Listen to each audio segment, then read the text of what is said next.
ಆತ್ಮೀಯ H16 news ವೀಕ್ಷಕರೇ, ನಾನು ನಿಮ್ಮವ MI ಅಥವಾ ಮಲ್ಲಪ್ಪ ಜೋತವರ್. ಆದಮೇಲೆ ಇತ್ತೀಚೆಗೆ ವ್ಯಾಟ್ಸಪ್ದಲ್ಲಿ ಭಾಳ ಹರಿದಾಡ್ತಾ ಇತ್ತು. ಗೋಕಾಕ್ ಅಭಿವೃದ್ಧಿ ಸಲುವಾಗಿ ಒಂದೇನೋ ಮೀಟಿಂಗ್ ಮಾಡೋಣ ಅಂತೇಳಿ ಸತೀಶ್ ಅವರ ಮುಂದಾಳತ್ವದಲ್ಲೇ, ಅಂದರೆ ಸತೀಶ್ ಜಾರಕಿಹೊಳಿ ಅವರ ಮುಂದಾಳತ್ವದಲ್ಲೇ ಚರ್ಚೆ ಇಟ್ಕೊಂಡಿದ್ರು ಮಹಾಲಕ್ಷ್ಮೀ ದೇವಿಯ ಮಹಾಸಭಾಂಗಣದಲ್ಲೇ. ಆ ಸಭಾಂಗಣದಲ್ಲಿ ಏನು ನಡೀತು, ಏನು ಚರ್ಚೆ ಆಯಿತು, ಗೋಕಾಕ್ ಯಾವ ರೀತಿಯಾಗಿ ಅಭಿವೃದ್ಧಿ ಆಗಬಹುದು, ಆ ದಿಶೆಯಲ್ಲೇ ಉಸ್ತುವಾರಿ ಸಚಿವರಾದಂತಹ ನಮ್ಮ ಸತೀಶ್ ಅವರು ಏನು ಮಾಡಬಲ್ಲರು, ಅದಕ್ಕೆ ಏನು ದೇಣಿಗೆ ಕೊಡಬಲ್ಲರು. ಯಾಕಂದರೆ ಗೋಕಾಕ್ ಸುತ್ತಮುತ್ತ ಬೆಳೆದಂಥ ಅವರು, ಗೋಕಾಕ್ನಿಂದ ಔನ್ನತ್ಯಕ್ಕೆ ಏರಿದಂಥವರು, ಈ ಗೋಕಾಕಕ್ಕೆ ಏನು ಮಾಡಬಲ್ಲರು ಅನ್ನೋದ್ರ ಬಗ್ಗೆ ಏನೋ ಚರ್ಚೆ ನಡೆದು ಅಂತ ನಮ್ಮದೊಂದು ಸುದ್ದಿಗಳು. ಆ್ಯಕ್ಚುಲಾಗಿ ಏನು ನಡೆದ ಅನ್ನೋದ್ರ ಬಗ್ಗೆ ನಾವು ತಿಳ್ಕೊಳ್ಬೇಕು ಅನ್ನೋ ಕುತೂಹಲ ಅನ್ನೋದು. ಆ ದಿಶೆಯಲ್ಲೇ ನಮ್ಮ ಈಶ್ವರಚಂದ್ರ ಬೆಳಗೇರಿ ಅವರು ಆ ಫಂಕ್ಷನ್ದಲ್ಲಿ, ಆ ಸಭೆಯಲ್ಲಿ ಭಾಗಿಯಾಗಿದ್ದರು. ಆ ಸಭೆಯ ಬಗ್ಗೆ ಮತ್ತು ಯಾರ್ಯಾರ ಸಹಯೋಗದಲ್ಲಿ ನಡೀತು ಅನ್ನೋದನ್ನು, ಜೊತೆಗೆ ಏನೇನು ನಡೀತು ಅನ್ನೋದು ನಾವು ಬಾಯಿಂದ ಕೇಳೋಣ. ಯಾಕೆಂದರೆ ವಿಶೇಷವಾಗಿ ಇವರಲ್ಲಿ ಕಂಡಿದ್ದನ್ನು ಒಬ್ಬ ನಮ್ಮ ಸಂಜಯ್ ಇದ್ದಂಗೆ ಇವರು ಆ ವಿಷಯದಲ್ಲೇ ಗೋಕಾಕ್ ಜನಕ್ಕೂ ಸಂಜಯ ಈ ದಿಶೆಯಲ್ಲಿ ಅನೇಕರು ಅಲ್ಲಿ ಹೋಗಿರ್ಲಿಕ್ಕೆ ಆಗದಿದ್ದ ಪ್ರಸಂಗದಲ್ಲಿ ಏನು ನಡೀತು ಅಂತ ತಿಳ್ಕೊಳ್ಳೋ ಸಲುವಾಗಿ ಮಾತಾಡ್ತಾ ಇದ್ದು ಗುರುಗಳ ಈಶ್ವರಚಂದ್ರ ಬೆಟಗೇರಿ ಅವರ ತಮ್ಮಲ್ಲಿ ನಮ್ಮದು ರಿಕ್ವೆಸ್ಟ್ ಏನಪ್ಪ ಅಂದ್ರೆ, ಆ್ಯಕ್ಚುಲಿ ಅಲ್ಲಿ ಏನು ನಡೀತು ಮತ್ತು ಯಾರ ಸಹಯೋಗದ ನಡೀತು? ಆತ್ಮೀಯರೇ ಸರ್ವೇ ನಮಸ್ಕಾರ. ಕರ್ನಾಟಕ ಲೋಕೋಪಯೋಗಿ ಹಾಗೂ ಬೆಳಗಾವಿ ಜಿಲ್ಲಾ ಉಸ್ತುವಾರಿ ಸಚಿವರಾದಂಥ ಶ್ರೀ ಸತೀಶ್ ಲಕ್ಷ್ಮಣರಾವ್ ಜಾರಕಿಹೊಳಿ ಅವರ ನೇತೃತ್ವದಲ್ಲಿ ಜರುಗಿದಂಥ ಒಂದು ಗೋಕಾಕ್ ಅಭಿವೃದ್ಧಿ ಪರವಾದಂಥ ಒಂದು ಶೃಂಗ ಹನುಮದ್ ಐಕಾನ್ಸ್ ಪ್ರಶಸ್ತಿ ಪುರಸ್ಕಾರ ಸಮಾರಂಭ ನಿನ್ನೆ ಮಹಾಲಕ್ಷ್ಮಿ ಸಭಾಭವನದೊಳಗೆ ಸಾಯಂಕಾಲ ಜರುಗಿತು ಸರ್. ಈ ಒಂದು ಸಭೆಯಲ್ಲಿ ವಿಶೇಷವಾಗಿ ಗೋಕಾಕ್ ನಗರ ಹಾಗೂ ಅಕ್ಕಪಕ್ಕದ ಹಳ್ಳಿಗಳಿಂದ ಸಾಕಷ್ಟು ಜನ ಎಲ್ಲ ಸೇರಿದ್ರು ರೀ.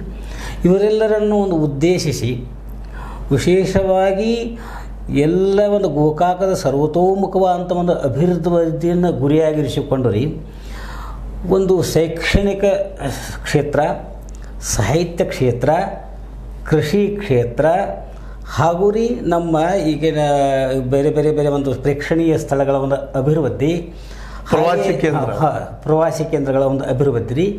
ಅದರ ಜೊತೆಯಲ್ಲಿ ಸರ ನಮ್ಮ ರಸ್ತೆಗಳ ನಿರ್ಮಾಣದ ಜೊತೆಗೆ ಸರ್ ಅವಶ್ಯಕ ಶ್ರೀಸಾಮಾನ್ಯರಿಗೆ ಅವಶ್ಯಕವಾದಂಥ ಒಂದು ವಸ್ತುಗಳಂದ್ರೆ ಇವು ಚರಂಡಿ ಮತ್ತು ಈ ಶೌಚಾಲಯಗಳು, ಒಟ್ಟಾರೆ ಸಹ ಗೋಕಾಕವನ್ನು ರೀ ಸುಂದರ ನಗರ ಮಾಡಬೇಕನ್ನುವಂಥ ದೃಷ್ಟಿಯಿಂದ ರೀ ಭಾಳ ಮಾರ್ಮಿಕವಾಗಿ ಮಾತಾಡಿದರು ಸರ್. ಅದು ಜನರಿಗೆ ಹೃದಯ ಸ್ಪರ್ಶಿಯಾಗುವಂಥ ಒಂದು ಮಾತುಗಳನ್ನು ನಿನ್ನೆ ನಾವು ಸತೀಶ್ ಅವ್ರ ಬಾಯಿಂದ ಕೇಳಿದ್ವಿ. ಸಂತೋಷ ಆಯಿತು. ನಾವು ಮೊದಲನೇ ನಿಮ್ಮ ಪ್ರಶ್ನೆ ಕೇಳೋದು, ಆ ಸೌಂದರ್ಯ, ರೋಡು, ರಸ್ತೆ ಇರಲಿ, ಬದಿಗಿರಲಿ, ಮುಖ್ಯವಾಗಿ ಈ ದೇಶದ ಜೀವ ಇರೋದು ಕೃಷಿ, ರೈತ. ರೈತರ ಕುರಿತಾಗಿ ಏನು ಮಾತಾಡಿದ್ರು? ಅವ್ರಿಗೆ ಅಭಿವೃದ್ಧಿ ಆಗ್ಬೇಕಾದ್ರೆ, ಗೋಕಾಕ್ ತಾಲೂಕಿನ ರೈತ ಅಭಿವೃದ್ಧಿ ಆಗ್ಬೇಕಾದ್ರೆ ಆ ಅಭಿವೃದ್ಧಿ ಯಾವ ನೆಲೆಯಲ್ಲಿ ಆಗ್ತದೆ? ಕೇವಲ ಗೊಬ್ಬರ ಕೊಡೋದ್ರಿಂದ ಆಗ್ತದೋ, ಮತ್ತೇನೋ ಅದರಿಂದ ಆಗ್ತದೋ? ಇವತ್ತು ಕೃಷಿ ರಂಗದಾಗ ಏನೋ ಕಾರ್ಯಕ್ರಮ ಕೊಡ್ತಾ ಇದ್ದಾರೆ, ಅದರಿಂದ ಆಗ್ತದೋ? ಯಾವ ರೀತಿಯಿಂದ ಆಗ್ತದೋ ಅಭಿವೃದ್ಧಿ ಮಾಡೋಕೆ ಇವ್ರು ಏನು ಇಟ್ಕೊಂಡಿದ್ದಾರೆ ಗುರಿ? ತಾವು ಹೇಳಿದಂತೆ ಸರ್, ರೈತ ನಮ್ಮ ರಾಷ್ಟ್ರದ ಬೆನ್ನೆಲುಬು.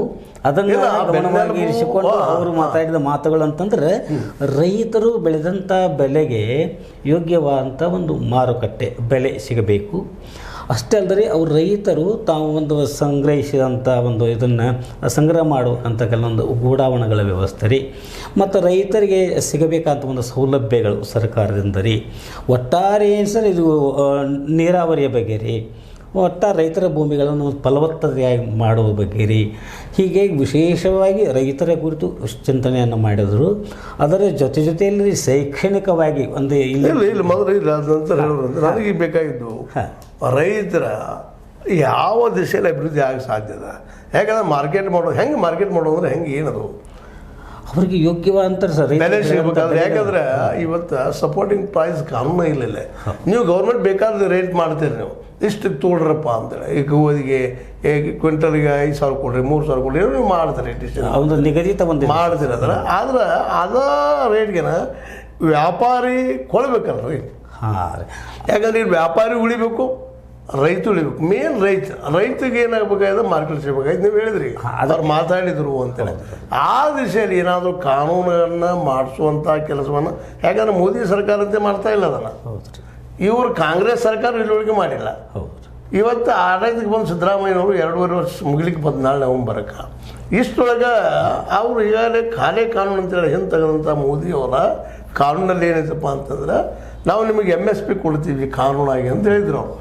ಆದರೂ ಕೊಡೋ ದಿಶೆಯಲ್ಲಿ ಏನಾದರೂ ಸತೀಶ್ ಅವರು ಏನಪ್ಪ ಸರ್ಕಾರದಲ್ಲಿ ಒತ್ತಡ ತಂದು ನಮ್ಗೆ ಹೋಗೋಕ್ಕೆ ಆಯ್ತು, ಇಡೀ ಕರ್ನಾಟಕಕ್ಕೆ ಆಯ್ತು, ರೈತರಿಗೆ ಹೆಲ್ಪ್ ಆಗುವಂಥ ವಿಷಯ ಏನಾದರೂ ಮಾತಾಡಿದ್ರ? ಒಟ್ಟಾರೆ ಸರ್ ರೈತರ ಪರವಾಗಿ ಅವ್ರಿಗೆ ಏನು ಇಲ್ಲ, ಪರವಾಗಿ ಎಲ್ಲರೂ ಮಾತಾಡ್ತಾರೆ. ಈಗ ಎಲ್ಲರೂ ಮೋದಿ ಅವರು ಭಾಳ ಸುಂದರವಾಗಿ ಮಾತಾಡ್ತಾರೆ, ಸಿದ್ದರಾಮಯ್ಯ ಅವರು ಸುಂದರವಾಗಿ ಮಾತಾಡ್ತಾರೆ. ಸುಂದರವಾಗಿ ಮಾತಾಡೋದಕ್ಕೆ ವಾಸ್ತವಕ್ಕೆ ಭಾಳ ಅಂತರ ಅದ. ಇವತ್ತು ಸತೀಶ್ ಅವರು ಸುಂದರವಾಗಿ ಮಾತಾಡಿದಾರೆ ಅಂತ ನಾವು ಒಪ್ಪೋಣ. ಆದ್ರೆ ಇಲ್ಲಿ ನಮಗೆ ಬೇಕಾಗಿದ್ದೇನಪ್ಪ ಅಂದ್ರೆ, ಕಾನೂನು ಮಾಡೋ ಸಲುವಾಗಿ ಏನಾದರೂ ಮಾಡಬೇಕು ಅನ್ನೋದನ್ನಾಗಲಿ, ಅಥವಾ ಪ್ರತಿಯೊಂದು ಗ್ರಾಮ ಪಂಚಾಯತಿಗೆ ಗೋಡಾವನ್ನು ಮಾಡಿ ಅಲ್ಲಿಯ ರೈತರು ಬೆಳೆದ ಬೆಳೆಯನ್ನು ಇಡುವಂಥ ಸ್ಟೋರೇಜ್ ಮಾಡುವಂಥ ವಿಷಯವನ್ನಾಗಲಿ ಈ ದಿಶೆಯಲ್ಲಿ ಏನಾದರೂ ಚರ್ಚೆ ಮಾಡಿದ್ರೆ ಆ ರೀತಿಯಾಗಿ ಸರ್ ಅವರು ವಿಚಾರಗಳನ್ನು ಮಾಡಿದ್ರು. ಇಲ್ಲಿ ಕಾನೂನು ತರಬೇಕಾದ್ರೆ ಸ್ವಲ್ಪ ಅದು ಇರಬೇಕು, ಸರ್ಕಾರದಾಗ ಇದಾಗಬೇಕಾದ್ರೆ. ಒಟ್ಟಾರೆ ಏನು ಸರ್, ರೈತರಿಗೆ ಒಂದು ಪರವಾಗಿ ಅವರಿಗೆ ಒಂದು ಅಭಿವೃದ್ಧಿ ಆಗುವ ಸಲುವಾಗಿ ಚಿಂತನೆ ಮಾಡ್ತೇವೆ ಮತ್ತು ಸರ್ಕಾರದಲ್ಲಿ ಮಂಡನೆ ಮಾಡ್ತೇವೆ ಅನ್ನುವಂಥ ವಿಷಯಗಳನ್ನು ಹೇಳಿದ್ರಿ. ಒಟ್ಟು ರೈತ ಪರವಾಗಿ ಅವರ ಮಾತುಗಳು ಇದ್ದು ಅಡ್ಡಿಲ್ಲ, ಮಾತಾಡಿದ್ರು ಬರಲಿ, ಅವರಿಂದ ಆಗಲಿ. ಅಷ್ಟು ಸುಲಭದ ಕೆಲಸ ಇಲ್ಲ ಅದು, ಅಂದಷ್ಟು ಸುಲಭ ಇಲ್ಲ. ನಮ್ಮಿಂದ ಆಯಿತು, ಯಾರಿಂದ ಆಯಿತು. ಯಾಕಂದರೆ ಸ್ವತಃ ಇವರ ಲೀಡರ್ ರಾಹುಲ್ ಗಾಂಧಿಯವರು ಅದನ್ನಲ್ಲಿ ವಿರೋಧ ಮಾಡಿದ್ದಾರೆ ಸಾಕಷ್ಟು. ಆದರೂ ಸಹ ಪಾಪ ಅವರಿಂದ ಇಲ್ಲಿ ಕರ್ನಾಟಕದಲ್ಲಿ ಅದನ್ನು ಕಾನೂನು ಮಾಡಬೇಕು ಅಂತ ಸಾಧ್ಯ ಆಗಿಲ್ಲ. ಆದ್ರೆ ಭಾಳ ಉತ್ತಮ. ಆ ದಿಶೆಯಲ್ಲಿ ಸತೀಶ್ ಅವರು ಪ್ರಯತ್ನ ಮಾಡಲಿ ಅನ್ನೋದು ಒತ್ತಡ, ಆಶಯ ಒತ್ತಡ. ಇನ್ನು ಶೈಕ್ಷಣಿಕವಾಗಿ ಮಾತಾಡೋದು ಬಂದಾಗ ಗೋಕಾಕ್ ಅಭಿವೃದ್ಧಿ ಎಷ್ಟು ಇಟ್ಟುಕೊಂಡು ಮಾತಾಡ್ತಾ ಇದ್ದೀನಿ ಅಷ್ಟೇ. ಯಾಕಂದ್ರೆ ಇಲ್ಲಿವರೆಗೆ ಬಾಗಲಕೋಟೆಗೆ ಇದು ನೋಡಿದಾಗ, ಅದು ಬಾಗಲಕೋಟೆ ನಮ್ಮಂಥದ್ದು ಅದು ನೋಡಿದಾಗ, ಅಲ್ಲಿ ಡೆವಲಪ್ಮೆಂಟ್ ನೋಡಿದಾಗ ಶೈಕ್ಷಣಿಕವಾಗಿ ಅಲ್ಲಿ ಒಂದು ಮೆಡಿಕಲ್ ಕಾಲೇಜ್ಗಳಾಗಿರ್ಬೋದು, ಇಂಜಿನಿಯರಿಂಗ್ ಕಾಲೇಜ್ಗಳಾಗಿರ್ಬೋದು, ನಮ್ಮಲ್ಲಿ ಯಾಕೆ ಆ ದಿಶೆಯಲ್ಲಿ ಪ್ರಯತ್ನ ಆಗ್ತಾ ಇಲ್ಲ? ಆ ದಿಶೆಯಲ್ಲಿ ಏನು ಮಾಡ್ತಾನೆ ಅಂತ ಹೇಳಿದರು. ಆ ದಿಶೆಯಲ್ಲಿ ಸರ್ ಸತೀಶ್ ಅವರು ಶೈಕ್ಷಣಿಕವಾಗಿ ಇಂಜಿನಿಯರಿಂಗ್ ಕಾಲೇಜು, ಮೆಡಿಕಲ್ ಕಾಲೇಜುಗಳನ್ನು ಮಾಡಬೇಕು ಅನ್ನೋಂಥ ಭರವಸೆಯನ್ನು ನೀಡಿದ್ದಾರೆ. ಯಾಕಂದರೆ ನಮ್ಮ ಗೋಕಾಕು ಕೂಡ ಯಾವ ಒಂದು ಇದಕ್ಕೂ ಕಡಿಮೆ ಇಲ್ಲ ರೀ, ಎಲ್ಲ ದೃಷ್ಟಿಯಿಂದ ಕಡಿಮೆ ಇಲ್ಲ. ಅದಕ್ಕಾಗಿ ರೀ ಶೈಕ್ಷಣಿಕವಾಗಿ ಇಂಜಿನಿಯರಿಂಗ್ ಕಾಲೇಜು, ಮೆಡಿಕಲ್ ಕಾಲೇಜು ಅವಶ್ಯಕತೆ ಅದಾವ ರೀ, ಅವನ್ನು ಮಾಡ್ತೇವೆ. ಮತ್ತು ಪ್ರೈವೇಟ್ದಲ್ಲಿ ಆದರೂ ಉಪಯೋಗ ಇಲ್ಲ ಪಾಪ, ಬಡ ಮಕ್ಕಳಿಗೆ ಸಹಿತ ಸರ್ಕಾರದಿಂದ ಮಾಡ್ಕೊಂಡು ಬರುವಂಥದ್ದು ಸಾಹಸ ಆಗೋದು. ಯಾಕೆ ಉಸ್ತುವಾರಿ ಇರೋದ್ರಿಂದ ಅವ್ರ ಮನಸ್ಸು ಬರೋದು ಸಾಧ್ಯ ಇಲ್ಲ ರೀ. ಆದ್ರೆ ಆಗ್ಬೇಕಲ್ಲ, ಸಾಧ್ಯ ಇಲ್ಲ. ಆ ದಿಸೆಯಲ್ಲಿ ಏನು ಮಾತಾಡಿದ್ರು ಅವರು? ಆ ದಿಸೆಯಾಗಿ ಅವ್ರಿಗೆ ಒಟ್ಟಾರೆ ನಮ್ಮ ಗೋಕಾಕಕ್ಕೆ ಸರ್ಕಾರದಿಂದ ರೀ ಈ ಒಂದು ಇಂಜಿನಿಯರಿಂಗ್ ಕಾಲೇಜು, ಮೆಡಿಕಲ್ ಕಾಲೇಜು, ವೈದ್ಯಕೀಯ ಕಾಲೇಜುಗಳನ್ನು ತರುವಂಥ ಒಂದು ಪ್ರಾಮಾಣಿಕ ಪ್ರಯತ್ನ ಯಾವಾಗ ಮಾಡಬಹುದು ಅಂದಾಜು ಈ ಮುಂದಿನ ಇದರೊಳಗೆ ರೀ ಅದು ಇಂಜಿನಿಯರಿಂಗ್ ಕಾಲೇಜ್ ಮಾಡ್ತಂತೇಳಿ ಮಾಡಿದ್ದಾರೆ. ಮತ್ತು ಮೆಡಿಕಲ್ ಕಾಲೇಜ್ ರೀ ಹೇಳೋದಲ್ಲ, ಟೈಮ್ ಏನಾದ್ರು ಹೇಳಿದ್ರ ಹಾಗೆ ಗಡಿಯನ್ನು ಕೊಟ್ಟು. ಯಾಕಂದ್ರೆ ಇಲ್ಲಿವರೆಗೆ ನೀವೆಲ್ಲ ಕಲಾಕಾರರು, ಸಾಹಿತಿಗಳು ಒಂದು ಕಲಾಭವನ ಮಾಡಬೇಕು ಬೇಡಿಕೆ ನಿಮಗೆ ಸಂಬಳಿದ್ದಾಗಿಂದ ಇನ್ನೂ ಸಾಧ್ಯ ಆಗ್ತಾ ಇಲ್ಲ. ಅಂದಾಗ ಇದೊಂದು ಸಣ್ಣ ಕೆಲಸ ಆಗ್ತಾ ಇಲ್ಲ, ಇದು ದೊಡ್ಡ ಕೆಲಸ ಆಗ್ತಾವ ಒಂದು ಪ್ರಶ್ನೆ ನಿಮಗೆ ಸರ್. ಆದರೆ ಅದು ಸಾಂಸ್ಕೃತಿಕ ಭವನನೂ ನಿರ್ಮಾಣ ಆಗ್ತದೆ ರೀ, ಇಂಜಿನಿಯರಿಂಗ್ ಕಾಲೇಜೂ ಆಗ್ತಾವ. ಮೊನ್ನೆ ಅವರ ಮಾತುಗಳಿಗೆ ಕೇಳಿದಾರೆ ರೀ, ಅದನ್ನು ಪ್ರಯತ್ನ ಮಾಡಿ ಸಾಂಸ್ಕೃತಿಕ ಭವನ ಬಸ್ ನೀವು ಹೇಳಿದ ಮೊದಲಿಂದ ಇತ್ತು ರೀ, ಇವಾಗ ಮೊದಲು ಇತ್ತು, ಲಿಂಗ ಸಮಾಜದ ಪೂರ್ವದಲ್ಲೂ ಇದ್ದಿದ್ದು. ಅದು ಆಗ್ತದೆ ರೀ, ಅದ್ರ ಬಗ್ಗೆ ನೀವು ಆಗ್ತದಂತ ಅವ್ರು ಮಾಡ್ಬೇಕಲ್ಲ. ಮಾಡ್ತಾರೆ ಸರ್, ಮಾಡ್ತಾರೆ. ಯಾಕಂದ್ರೆ ನಿನ್ನೆ ಅವ್ರ ಮಾತುಗಳನ್ನು ಕೇಳಿದಾರೆ ರೀ. ಒಟ್ಟಾರೆ ಸರ್ ಸಾಹಿತ್ಯಿಕವಾಗಿ ಆಗಲ್ರಿ, ಸಾಂಸ್ಕೃತಿಕವಾಗಿ, ಶೈಕ್ಷಣಿಕವಾಗಿ, ಮುಂಚೆ ರೈತರ ಪರವಾಗಿ ಆಗಲಿ ಎಲ್ಲ ಬುದ್ಧಿ ಕಲಾ ನನಗೆ ಬೇಕಾಗಿತ್ತು. ಎಲ್ಲ ಕಲಾಭವನವನ್ನು ಇಲ್ಲಿವರೆಗೆ ಮಾಡಬೇಕಾಗಿತ್ತು. ಸತೀಶ್ ಕಾಂಪ್ಲೆಕ್ಸ್ ಮಾಡಿದ್ರು, ಮತ್ತೇನೋ ಮಾಡಿದ್ರು, ಎಲ್ಲನೂ ಆಗಿತ್ತು. ಅಲ್ಲೇ ಜಾಗಗಳು ಅದಾವ, ಇಷ್ಟರಾಗಿ ಮಾಡ್ಬೇಕಂದ್ರೆ ಎಲ್ಲ ಕೇಳ್ಕೊಂಡಿದ್ರಿ, ಹಿಂದೆ ಅದು ಸಾಕಷ್ಟು ಕೇಳ್ಕೊಂಡು ಬಂದಿದ್ರಿ. ನಮ್ಮ ಮಾರಾಬಾಯಿ ಗುಡಿ ಹಿಂದಗಡೆ ಸರ್ ಮಾಡ್ಬೇಕಂತೇಳಿ 1978 ಇದೆ ಸರ್. ಆಗಿಂದ ನೀವು ಹೇಳ್ದಂಗೆ ಅದು ಹಂಗೆ ಮುಂದೂಡ್ಕೋತ ಬಂದ್ರಿ. ನಮ್ಗೆ ಭಯ ಏನೈತಂದ್ರೆ ಇಲ್ಲ ನೋಡ್ರಿ, ಸತೀಶ್ ಅವ್ರಿಗೂ ಗೊತ್ತದ ಅಧಿಕಾರ ಶಾಶ್ವತ ಅಲ್ಲ ಅಂತ. ಅಲ್ರಿ ಸ್ವತಃ ಅವರು ಹೇಳ್ಕೊಳ್ತಾರ. ಹೌದು, ಒಂದ್ ಕಡೆ ನಾವೇನಪ್ಪ 10 ವರ್ಷ ಆಳಬಹುದು ಅನ್ನೋ ಅಷ್ಟು ಮಟ್ಟಿಗೆ ಮಾತಾಡ್ಕೊಳ್ತಾರ. ಅದಕ್ಕೆ ಅಧಿಕಾರ ಇದ್ದಾಗ ಎಷ್ಟು ಸಾಧ್ಯ ಒಳ್ಳೆ ಕೆಲಸ ಉಳಿಬೇಕು. ಅದರಲ್ಲೂ ಗೋಕಾಕಿಗೆ ಮಾಡ್ಬೇಕಾಗಿದ್ದವ್ರು ಅನಿವಾರ್ಯ. ಯಾಕೆ ಮಾಡ್ಬೇಕಪ್ಪ ಅಂದ್ರೆ ಗೋಕಾಕ್ ಅವ್ರು ತೋರ್ ಮಾಡಿ ಋಣ ಆಗ್ತಿರ್ಲಿ, ಈ ಜನ ನಮ್ಮ ಗೋಕಾಕ್ ತಾಲೂಕಿನ ಜನ ಋಣ ಅವ್ರ ಮೇಲೆ ಅದ. ಅದಕ್ಕಾಗಿ ನಾ ಕೇಳ್ತಾ ಇರೋದು, ಕಲಾಭವನ ಆಗ್ತಾ ಇಲ್ಲ ಇಲ್ಲಿವರೆಗೆ. ಇವರು ಈಗೇನು ನೀವು ಹೇಳ್ತಾ ಇದ್ರಿ ಇಂಜಿನಿಯರಿಂಗ್ ಕಾಲೇಜು ಮೆಡಿಕಲ್ ಕಾಲೇಜು ಅದ್ರ ಜೊತೆಗೆ ಸಾಂಸ್ಕೃತಿಕ ಭವನ ನಿರ್ಮಾಣ ಮಾಡ್ತಾರೆ ಸರ್ ಮಾಡ್ತಂತ ಭರವಸೆ. ಟೈಮ್ ಹೇಳಿದ್ರೆ ಭಾಳ ಚೆನ್ನಾಗಿತ್ತು. ಹಾಂ ಸರ್, ಅದು ಹೇಳಿಲ್ಲ ಟೈಮ್ ಅದು ಹೇಳಿಲ್ಲ, ಯಾಕಂದ್ರೆ ಅದಕ್ಕೆ ತನ್ನದೇ ಅಂತ ಒಂದು ಮಿತಿಯೊಳಗೆ ಹೋಗೋದದ. ನೀವು ಹೇಳಿರಲ್ಲ 78ರಿಂದ ಬಂದದ್ದದ, ಹಾಗಾದ್ರೆ ಮತ್ತೆ ಒಂದು 20 ವರ್ಷ ಮುಂದೆ ನಮ್ಮ ಮೋದಿಯವ್ರು ಹೇಳ್ತಾರಲ್ಲ 2040 ನಾ ಪರಿಸ್ಥಿತಿ ಮಾಡ್ತೀನಿ. ಇಲ್ಲ ರೀ, ಅಷ್ಟಾಗ ಆದಷ್ಟು ಬೇಗನೆ ಶೀಘ್ರವಾಗಿ ಇವನ್ನೆಲ್ಲ ಪ್ರಗತಿ ಮಾಡಬೇಕಂತ ಅವರು ಸಂಕಲ್ಪತ್ರಿ ಮಾಡೇ ಮಾಡ್ತಾರೆ ಸರ್. ನಮಗೆ ಭರವಸೆ. ದೊಡ್ಡ ಪ್ರಶ್ನೆ, ಹಾಂ ರೀ, ಜಿಲ್ಲಾ ಬಗ್ಗೆ ಇಷ್ಟೊಳಗೆ ಆಗ್ಬೇಕಾಗಿತ್ತು. ಹೌದು, ಅವರು ಮನಸ್ಸಲ್ಲಂತ ಈಗ ಸ್ಟೇಟ್ಮೆಂಟ್ ಕೊಟ್ಟಿದ್ರು. ಹೌದು, ಒಂದಿಷ್ಟು ಎಲ್ಲೋ ಹೌದು, ಅಲ್ಲಲ್ಲೇ ಇಲ್ಲ ನಾನು ಮನಸ್ಸನ್ನ ಮಾಡಬೇಕು, ಜಿಲ್ಲಾ 3 ಜಿಲ್ಲಾ ಮಾಡಬೇಕು ಅಂತ ಅವರು ಕೊಟ್ಟಾರ. ಆ ದಿಶೆಯಲ್ಲಿ ಏನು ಚರ್ಚೆ ಆಗಲ್ಲ. ಆ ದಿಶೆಯಲ್ಲಿ ಸರ ಅವರ ಬಾಯಿಂದ ಅದೇನು ಇದು ಬಂದಿಲ್ಲ ರೀ. ಆದ್ರೆ ರೀ ಅಲ್ಲಿ ಉಪಸ್ಥಿತರಿದಂಥ ಪೂಜ್ಯರು ಶೂನ್ಯ ಸಂಪಾದ ಮಠದ ಸ್ವಾಮಿಗಳಂತ ರೀ, ನಮ್ಮ ಶ್ರೀ ಮುರುಘರಾಜೇಂದ್ರ ಸ್ವಾಮಿಗಳು ರೀ, ಹಾಗೇ ರೀ ನಮ್ಮ ಕಾಂಗ್ರೆಸ್ ಹಿರಿಯ ಮುಖಂಡರ ಅಂತ ಶ್ರೀ ಅಶೋಕಣ್ಣ ಪೂಜಾರಿ ಅವರು ರೀ, ಹಾಗೂ ಇತರರು ಎಲ್ಲರ ಒಂದು ಅಭಿಲಾಷೆ ಏನಂತಂದ್ರೆ ರೀ, ಒಟ್ಟು ನಮ್ಮ ದೇವಿಯ ಜಾತ್ರೆ ಆಗೋದ್ರೊಳಗಾಗಲಿ ಅಥವಾ ದೇವಿ ಜಾತ್ರೆ ಆದ ನಂತರ ಆಗಲಿ ಒಟ್ಟು ಗೋಕಾಕನ ಜಿಲ್ಲಾ ಮಾಡ್ರಿ ಅಂತೇಳಿ ಒಂದು ಪ್ರೀತಿಯ ಒಂದು ಒತ್ತಾಸೆಯನ್ನು ಇಟ್ಟಿದ್ದಾರೆ ರೀ. ಅದಕ್ಕೆ ಅವ್ರೇನು ಸ್ಪಂದಿಸಿದ್ರು? ಅದಕ್ಕೇನು ಅವರೇ ಸ್ಪಂದನೆ ಏನಿಲ್ಲ ರೀ, ಒಟ್ಟು ಮುಗುಳು ನಕ್ಕಿದ್ದಾರೆ ಅಂದ್ರೆ ಆಗಬಹುದು ಅಂತ. ಅವ್ರ ಮುಗುಳ್ನಾಗಿ ಮೇಲೆ ನೀವು ಗ್ಯಾಸ್ ಮಾಡ್ತಾ ಇದ್ದೀರಿ. ನಮಗೊಂದು ಭರವಸೆ ರೀ, ಭರವಸೆ ಅದು ನಿಮ್ಮ ಭರವಸೆ ಈಡೇರಲಿ. ಮತ್ತೆ ಇನ್ನೇನು ಮಾತಾಡಿದ್ರು ಅಲ್ಲಿ, ಏನು ಡಿಸ್ಕಷನ್ ಆಯಿತು? ಜಿಲ್ಲಾದ್ಯಂತ ಈಗ ಮುಗುಳ್ನಾಗ ಏನು ಮುಗಿದು ಹೋಗ್ಬಿಡ್ತು. ಹಾಂ ಸರ್, ವಿಜಯ ಕರ್ನಾಟಕದ ಒಂದು ಪತ್ರಿಕೆ ರೀ ಇದನ್ನು ಆಯೋಜನೆ ಮಾಡಿದ್ರಿ. ಅದಕ್ಕೆ ಅವರು ಐಕಾನ್ ಅಂತ ಅವ್ರದ್ದೊಂದು ಇದೈತೆ ಸರ್, ಐಕಾನ್ಸ್ ಒಂದು ಪ್ರಶಸ್ತಿ ಪುರಸ್ಕಾರಗಳನ್ನು ಮಾಡಿದ್ರು ರೀ. ಅಂದರೆ ಬೇರೆ ಬೇರೆ ಕ್ಷೇತ್ರಗಳಲ್ಲಿ ಸೇವೆ ಮಾಡಿದಂಥ ಅದು ಯಂಗ್ ಸ್ಟಾರ್ಸ್ ರೀ, ವಿಶೇಷವಾಗಿ ಅಂಥವರಿಗೆಲ್ಲ ಕರೆದ್ರಿ ಸುತ್ತಮುತ್ತಲಿನ ಒಂದು ಊರುಗಳು ಎಲ್ಲಿಗೆ ಬಂದು ಮತ್ತು ನಮ್ಮ ಸನ್ಮಾನ ಮಾಡಿದರು. ನಮ್ಮ ಸ್ವಾಮೀಜಿಯವರು ಶೂನ್ಯ ಮಠದ ಸ್ವಾಮೀಜಿಯವರು ಮತ್ತೇನಾದರೂ ಪ್ರೆಷರ್ ಮಾಡಿದ್ದಾರೆ ಜಿಲ್ಲಾ ಸಲುವಾಗಿ? ಮತ್ತೇನಿಲ್ಲ, ಅವರಾದರೂ ಸಹಿತ ಗೋಕಾಕದ ಅಭಿವೃದ್ಧಿಯ ಜೊತೆಗೆ ರೀ ಅವರು ಧಾರ್ಮಿಕ ಕ್ಷೇತ್ರದಲ್ಲಿ ಕೂಡ ರೀ ಸಾಕಷ್ಟು ಇದಾಗ್ಯದ ರೀ, ಒಟ್ಟಾರೆ ಎಲ್ಲರೂ ಬೆಳೀಲಿ ಅಂತ ಅವರು ಆಶೀರ್ವಾದ ರೂಪದಿಂದ ಹೇಳಿದರು. ವಿಶೇಷವಾಗಿ ಜಿಲ್ಲಾ ಆಗಲಿ ಅನ್ನುವಂಥ ಒಂದು ಆಶಯ ಮಾತ್ರ ಇಲ್ಲ. ಶೂನ್ಯ ಸಂಪಾದಮಠ ಸ್ವಾಮೀಜಿಯವರು ಕೂಡ ಹೇಳಿದ್ರು ರೀ, ನಮ್ಮ ಸತೀಶ್ ಅವರು ಮನಸ್ಸು ಮಾಡಿದರೆ, ಜಾರಕಿಹೊಳಿ ಸಹೋದರ ಮನಸ್ಸು ಮಾಡಿದರೆ ಇದೇನು ಅಸಾಧ್ಯ ಅಲ್ಲ, ಆಗ್ತೈತಿ ಅನ್ನುವಂಥ ಅವರಂದರು ಅವ್ರ ಮಾತು ಸ್ವಾಮೀಜಿಯವರು. ಹಾಂ, ಅಶೋಕ ಪೂಜಾರಿ ಅವರು ಒತ್ತಾಸೆ ಮಾಡಿದರೆ ಮಾಡಬೇಕು ಅಂತ ಪ್ರೀತಿ ಅಂತ ಹೇಳಿದರು. ಒಟ್ಟಾರೆಯಾಗಿ ಕಾರ್ಯಕ್ರಮದಲ್ಲಿ ಭಾಗವಹಿಸಿದವರು ವಿಶೇಷವಾಗಿ ಅದು ವಿಜಯ ಕರ್ನಾಟಕದ ವಿಶೇಷವಾಗಿ ಇಷ್ಟೇ ಇದ್ರಿ. ಯಾಕಂತಂದರೆ ಮುಖ್ಯವಾಗಿ ಉದ್ಘಾಟನೆ ಮಾಡಿ ಮಾತನಾಡಿದವರು ಸತೀಶ್ ಲಕ್ಷ್ಮಣರಾವ್ ಜಾರಕಿಹೊಳಿ ಅವರು ರೀ. ತದನಂತರದಲ್ಲಿ ಸ್ವಾಮೀಜಿಯವರಷ್ಟು ಮಾತಾಡಿದ್ರಿ. ಇನ್ನು ಅಪಾರವಾದ ಜನಸ್ತೋಮ ಇತ್ತು.